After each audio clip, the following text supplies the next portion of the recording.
Okay. Good morning, everyone. This is constitutional attorney Catherine Henry. I do not want to have to try to do this 3 separate times like I did on Friday. So what I am doing is I'm going live on one camera from our YouTube channel and one camera from from my personal profile, and then another one from our Restore Freedom with Catherine Henry page. Want to make sure we can get all this information in front of people as quickly as possible. Because I'm doing all three, I'm not going to be monitoring the comments during this. This is it's not a Q&A kind of video. That was done for hours on Friday. This is one I want you to be able to share. So this is going to be as short and sweet as I can make it while still answering the big concerns and questions that are looming about what happened in the Supreme Court on Friday. So with that being said, the main recap from Friday is that the Supreme Court said that the governor did not, and I'm reading from the court's syllabus. This summary essentially is a 4-page thing that comes from the court itself. It's not part of the actual decision. It is, but it is the official syllabus that's coming from the Michigan Supreme Court. It's nothing I wrote. In here, it says that the court unanimously held that the governor did not have authority after April 30th, 2020 to issue or renew any executive orders related to the COVID-19 pandemic under the Emergency Management Act. So what does that mean? 7 out of 7 justices, regardless of political party, said, hello, she does not have the right under the Emergency Management Act, the 1976 law, to continue issuing these executive orders, okay? Then the second piece to this is in a 4-3 majority, which is still the same. It's still as binding upon her as anything else would be. The court said that the governor did not possess the authority to exercise emergency powers under the 1945 EPGA because the act itself unlawfully delegates legislative power to the executive branch in violation of the Michigan Constitution. So what does that mean? In other words, if you look on page 3 of this syllabus or summary, it says that the EPGA, the 1945 law, is unconstitutional in its entirety. So that means, okay, A, she has no authority under the 1976 law, they said, after April 30th. So state law does not allow her to go beyond April 30th. And then the Constitution does not allow her to use the 1945 law.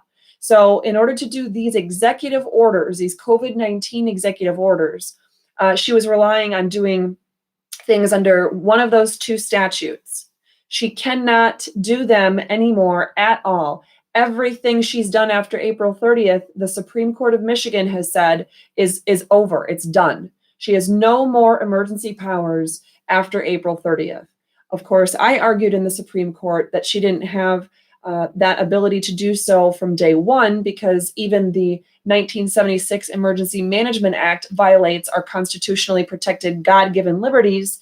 But nonetheless, at least what they are saying is after April 30th, there are no executive orders in effect other than the ones that are the traditional, simple executive order branch restructuring, okay? Things that have nothing to do with COVID-19, things that do not directly impact we the people in any way. Last I checked, there were 11 of the near 200 orders related to those kinds of things. But so I'm not talking about those executive orders. I'm talking about the 94% of all the other orders, anything to do with COVID-19, she no longer has the authority to do after April 30th, which is why I said that on April 30th on the steps of the Capitol, and why I made a Facebook and Twitter post about it that evening. So to recap, 7-0, 7 justices said the 1976 law is a no-go for her anymore. And we also had the court come out and say that the 1945 EPGA itself is unconstitutional. She can never use it. Here's the benefit. And here's another way of looking at it, I guess I'll say. The 1976 law, the court said she can no longer use it for COVID-19, right? So if we have another huge flood like we saw in the Midland County area, that's permissible because that was a totally different type of emergency or situation is what they're saying. But she is stopped from using COVID-19 as a reason to exercise powers under the first question they answered. Under the second question they answered, no governor in Michigan can ever use the 1945 law. No governor can ever use it ever again, period. Not her, not a Republican, not an independent. No governor from now on, it's clear, can ever use that Emergency Powers of Governor Act. So with that being said, let's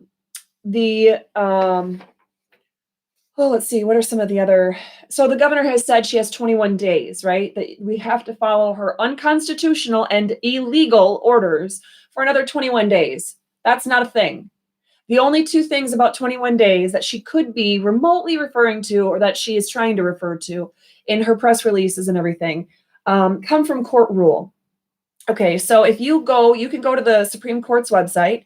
The public has full access to the court rules, and you look up Michigan Court Rule, or MCR 7.311, Subdivision F and Subdivision G.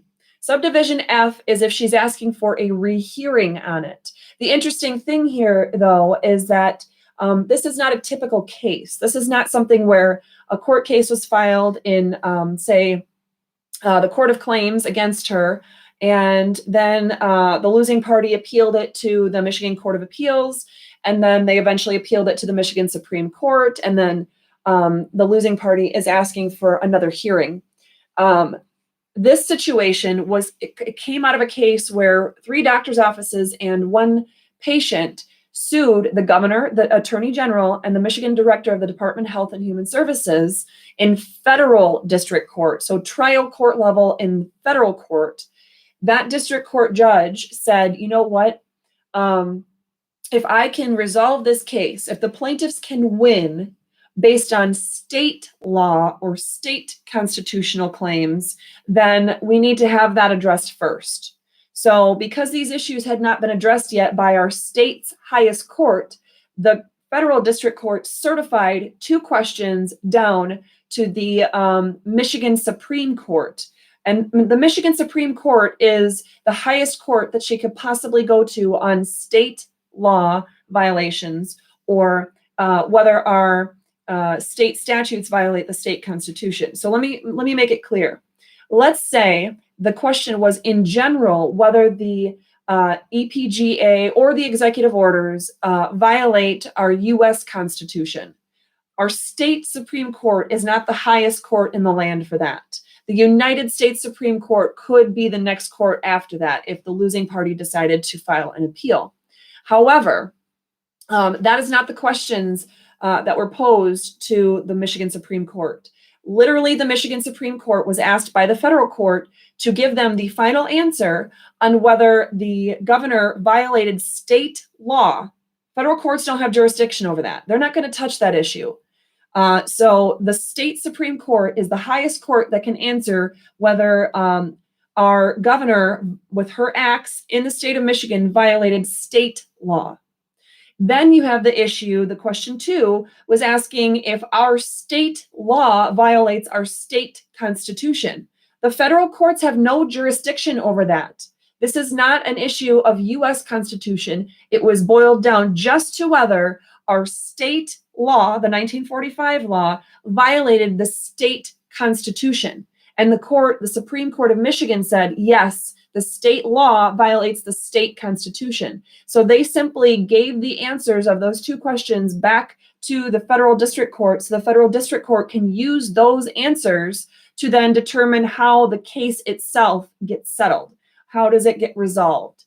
So we've had the question about whether the governor can appeal. The governor cannot appeal this to any higher court. The Michigan Supreme Court is the highest court that can handle issues of whether a state government actor, such as the governor, violates state law by doing something, and whether the state law itself violates state constitution. So there is no appeal to any other court for her. So that leaves the only two things about whether this court can do a rehearing, hold a whole other hearing on this, or whether they are going to, if she wants to file a motion for reconsideration. So what's important to kind of note is that the legislature, when the Supreme Court of Michigan decided not to take the legislature's case against the governor before it stopped at the Court of Appeals, the legislature, through their attorney, Michael Williams, argued and filed a motion that was asking for reconsideration, was asking for the Supreme Court of Michigan to reconsider their decision and, in fact, allow them to have their case jumped over that Court of Appeals stage of things and be heard in the Michigan Supreme Court. And the Michigan Supreme Court was actually pretty quick in coming out to say, nope, we're not going to reconsider that. We're just going to let things go the way that they've been going. They've been very deliberate about when they're going to hold things off and make things go slower, if you will, versus, in areas where they've sped things up. They had an expedited or sped up briefing schedule for this issue, this case to be heard in the first place. And then when we were arguing on September 9th, those of us attorneys that were participating in the case to that point were alerted that the court wanted additional questions answered to help them sort this issue out. And those briefs were due 1 week later. So from one Wednesday on the 9th to the next Wednesday on the 16th. In the land of, maybe writing a newspaper article or, doing a paper for college or, some sort of report that you might do at work. Yeah, that might not seem like a very sped up period of time. That might seem like a very slow window there. But in the legal world, and as one of the attorneys that wrote one of these briefs in that week, it was exhausting and it was a lot of work. I don't know how much work the other attorneys put into their briefs, but I could tell you I thoroughly researched everything that I put into mine, and it takes a lot of work to do that and to put it to the proper format. So, and then of course I had technological issues on that last day, trying to get it uploaded. So that was special. But in any event, it was a very expedited briefing schedule to have those additional questions answered. And what I've been telling people, if you've been following me on Facebook or on YouTube or, just through my website in some way or seeing me go to the various events or rallies or doing the speeches across the state, then you would have heard me say that when everyone kept answering, well, when is the Supreme Court going to give us an answer? I've been telling people that they didn't have to answer this question in the first place. Legally, they did not have to. And if they did, they could choose to drag it out. And that's something that Justice Markman was actually concerned about and wrote in one of his dissenting opinions along the way here. However, what I've been telling people is based on everything that I've been seeing, I was very confident that the court was going to issue a decision by late September, early October. So basically, roughly like 2-3 weeks after the hearing. And guess what? They did. So I'm telling you that is it is fast in the grand scheme of things. Now, why do I hammer on that point? Well, because if the governor is going to try to ask for another hearing or, file a motion for reconsideration, telling them you've got this all wrong, you don't know what you're doing, I think the court was very meticulous about which parts of this they slowed down and allowed extensive oral argument and briefing, and which parts they sped up. So they were still providing answers. Now, I disagree that they should have slowed it down at all. I think that they should have sped it up right from the get-go, and we should have had this case heard in the beginning of June for sure at the state Supreme Court. But regardless, I think that they've been very deliberate about the speed at which they're doing this. And I feel very strongly that they are not going to entertain a motion to have a whole nother hearing on this. There were how many of us attorneys?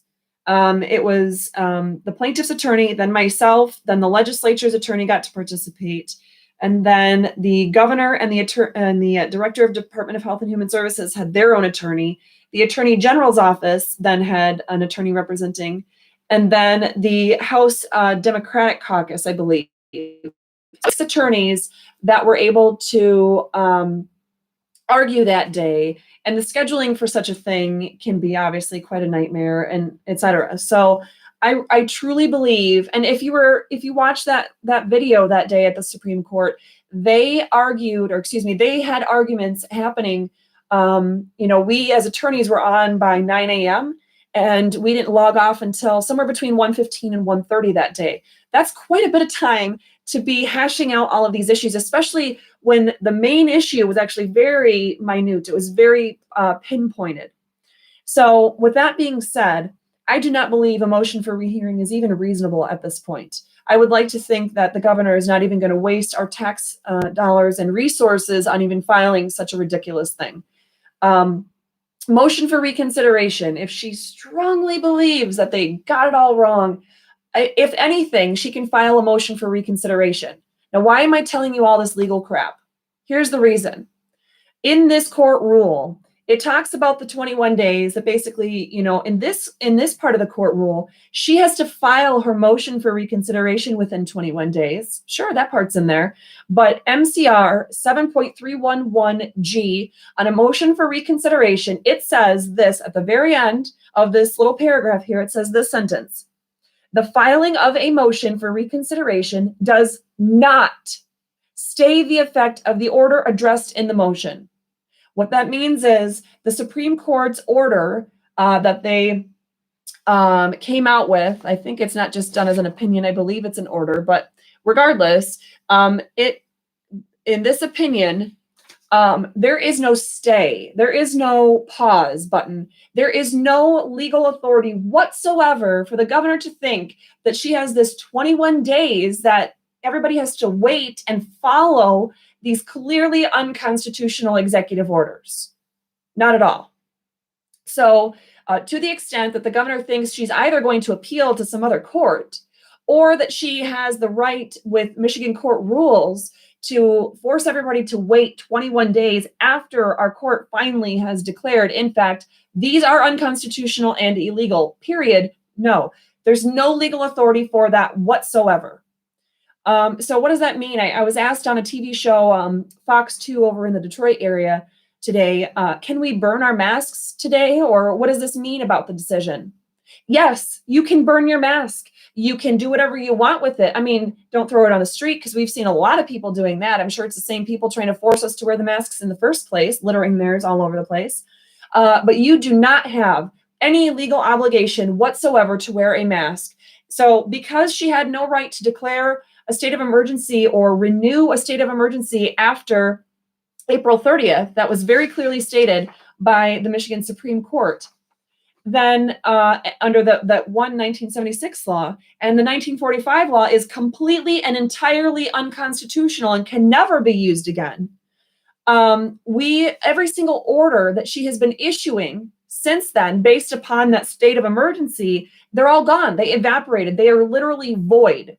And in Marbury versus Madison in our U.S. Supreme Court, they told us, what was it, 1856 or something of that nature, that when you have an unconstitutional act by the government, it's not a law, it's not enforceable, it's as though it never even existed in the first place. So every single executive order that sets aside Freedom of Information Act, the Open Meetings Act, allowing state or local governments to be closed to the public in any way, shape, or form, closing off people from their families in nursing homes or juvenile care facilities, requiring people to wear masks when they're in public, requiring people to social distance, requiring or prohibiting people from exercising their rights to gather, to peaceably assemble, to petition their government for a redress of grievances, to worship as they so choose. All of those rights are still intact, and none of these executive orders are there. None of them. Every single one of those orders I mentioned and all the rest of them are gone. It's as though they never even existed.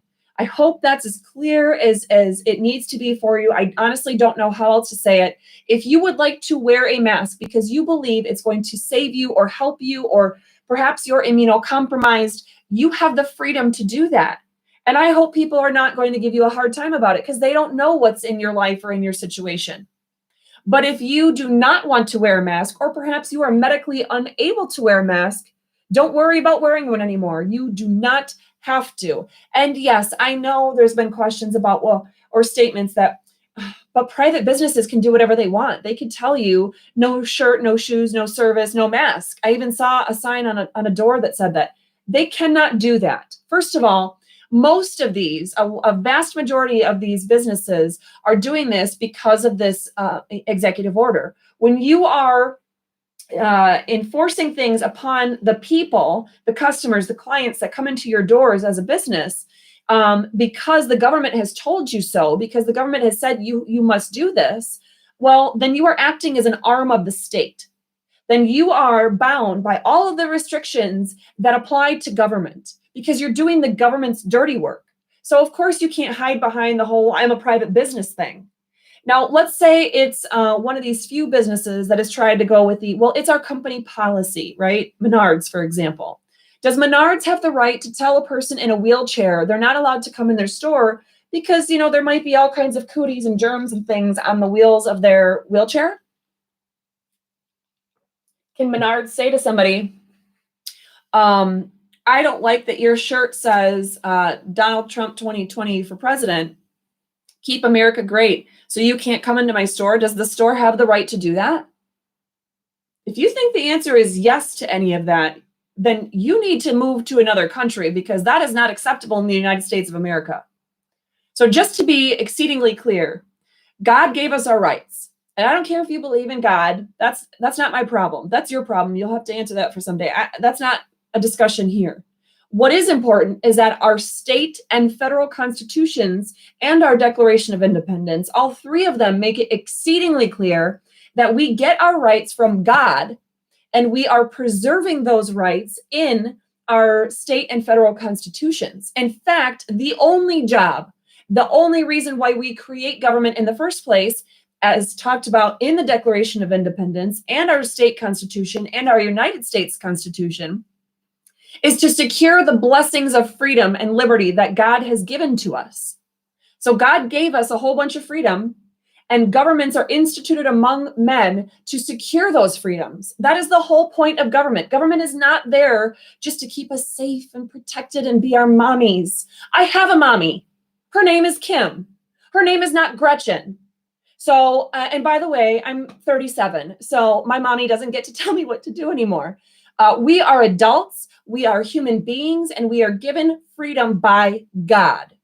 And government cannot act, literally cannot do anything unless they have been given that specific authority to do so in either our state or federal constitutions. If those constitutions do not give the government the right to act, they cannot do so. Now, we as people, everyone kind of takes the notion that, well, and this is state legislators, other attorneys, business owners, the average Joe, everyone in every scenario has asked me over the last several months, well, Catherine, where does it say in the state laws or in our constitution that I have the right to not wear a mask? Can you please tell me that so I could share it with people? First of all, we don't have to prove that we have the right to do anything. We are setting up our government to control the government to protect our rights, not to control us and protect the government's right to control us. No, we don't have to prove that we have the right to do something. God gave us those rights. Now, to be very clear, let's just look at the first 10 amendments, the first 14 amendments of the United States Constitution. Most of those are getting at the specific liberties that we as the people retain, even though we have instituted this government, right? And have this society. In fact, our rights that are being secured are those that we hold as individuals, not as a collective. So at any rate, despite all those individually enumerated rights, right? The right to bear arms, the right to be free from unreasonable searches and seizures, right? So we have the Second Amendment and the Fourth Amendment, the right to due process and the Fifth and 14th Amendments. We have the right to free speech and free press and freedom of religion, the freedom to hold our governments accountable. And in the First Amendment of our United States Constitution, we have all kinds of rights. But let's not forget the right under the Ninth Amendment of our United States Constitution. That might be the most important of all. Why? Because it says God gave us a whole bunch of rights. We don't have to list them all. If we didn't list it, it doesn't mean it doesn't exist. And it doesn't mean that the government isn't supposed to be protecting it. The government still has an obligation to protect rights that we have been given by God, even if we don't enumerate those in the Constitution. Now, you may not like that clause. I didn't write it. It's in there. We're bound by it. In fact, if you have taken an oath of office anywhere in the executive, legislative, or judicial branches, Article 6 of our U.S. Constitution requires you to uphold that part of the Constitution, whether you like it or not. Also, our state constitution does the same thing. Our state constitution, you look at Article 1 of the entire Article 1 of our state constitution here in Michigan is the Declaration of Rights. And those rights, there's quite a few. I want to say we have 27 in our state constitution that are enumerated. Guess what? We also have Article 1, Section 23 that says the same thing, that we have unenumerated rights. We have rights that we did not take the time to write out, like the right to go in public without being restricted on airflow by a mask. We have that right.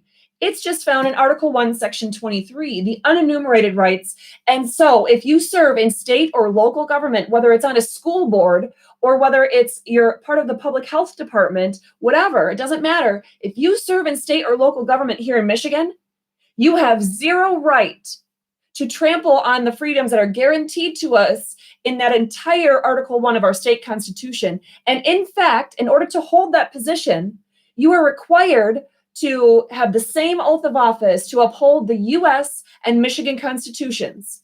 If you work for the government in any way, shape, or form, you took an oath to uphold the U.S. and Michigan constitutions, whether you like them or not, period. So with that being said, I want to make sure I covered everything, the big questions here. Could this decision from our state Supreme Court have any effect on any other state in the country? The case is venued in federal district court, remember. But no, the questions here today do not have any direct bearing on any other case in other states. It can be influential, it can be persuasive, but it doesn't directly impact the other courts.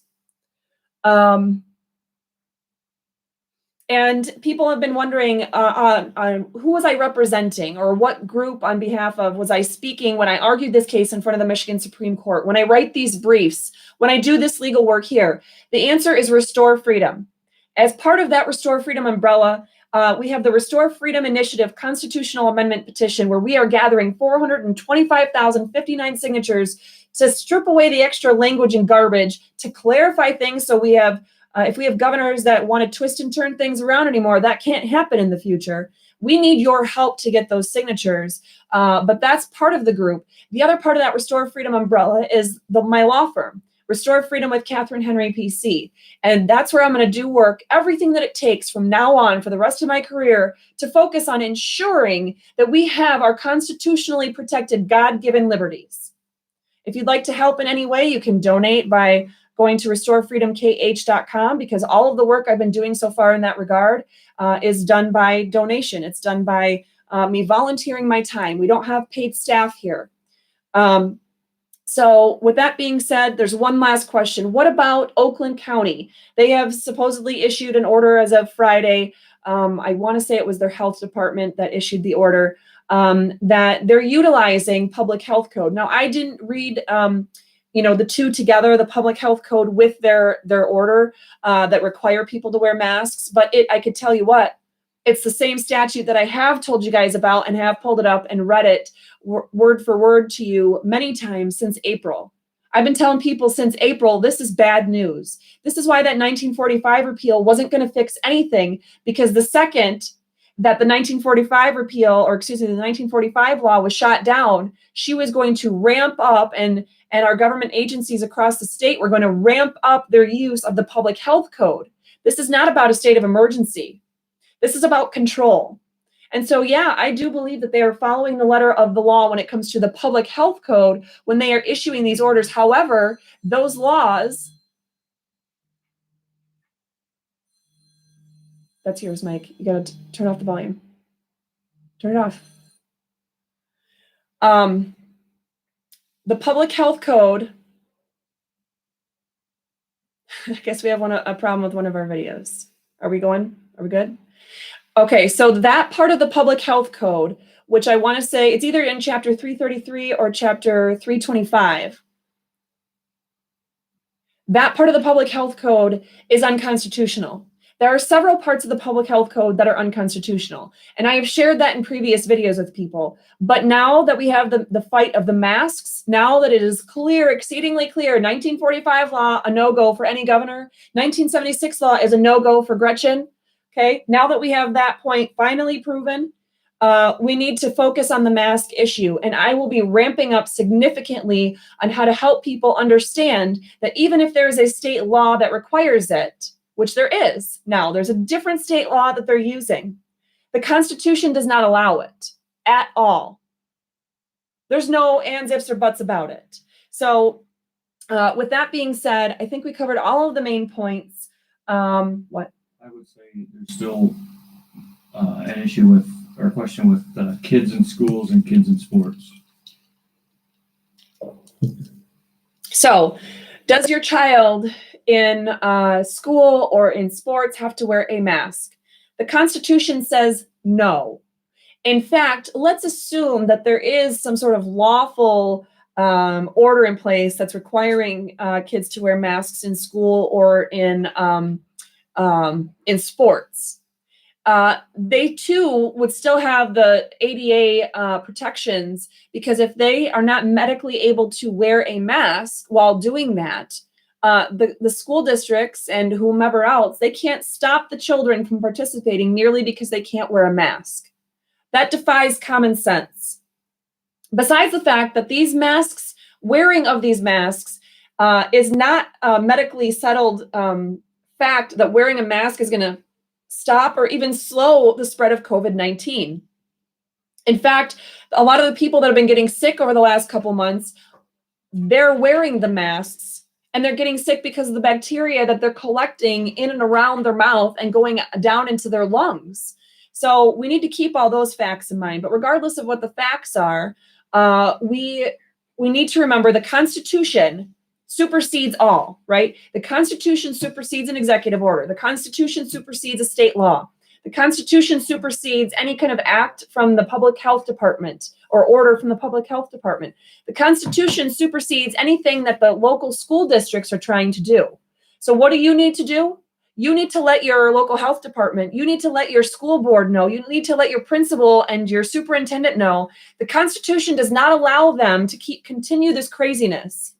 It's unconstitutional for the governor to do it, and for different reasons or additional reasons, it's also unconstitutional for the legislature to require it, and it's unconstitutional for any person to require these things of us. So contact your state legislator, contact your state rep and your senator, contact your local, your city council or your village board or your township trustees, contact your school board, contact your local health department, and let them know what the Constitution says, because they all took an oath to uphold the U.S. and Michigan constitutions. Every single one of those people I mentioned took the same oath to uphold the U.S. and Michigan constitutions. And if they're not willing to do that, then they're not allowed to be in that office, because that oath meant something. So with that being said, I think we covered all the main topics. I have this board behind me because I was going to put up a few things. I guess I never even did that. Some people are visual.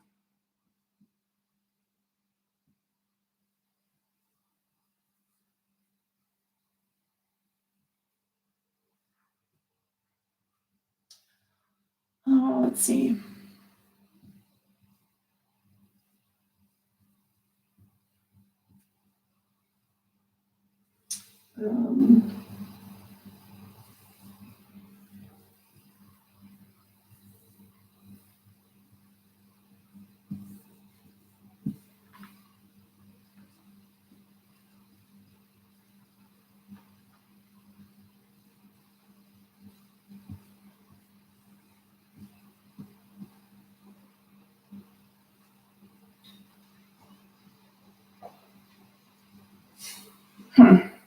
Nope.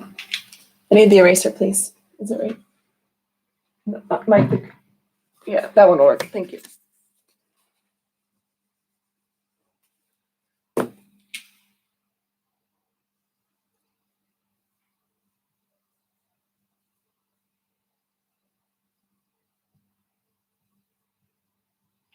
Okay, so of course this looks backwards on my camera here to me, but if you're looking for the place where our government officials are required to take that oath, you can find that in Article 6 of our U.S. Constitution. You can also find that in Article 11, Section 1 of our Michigan Constitution.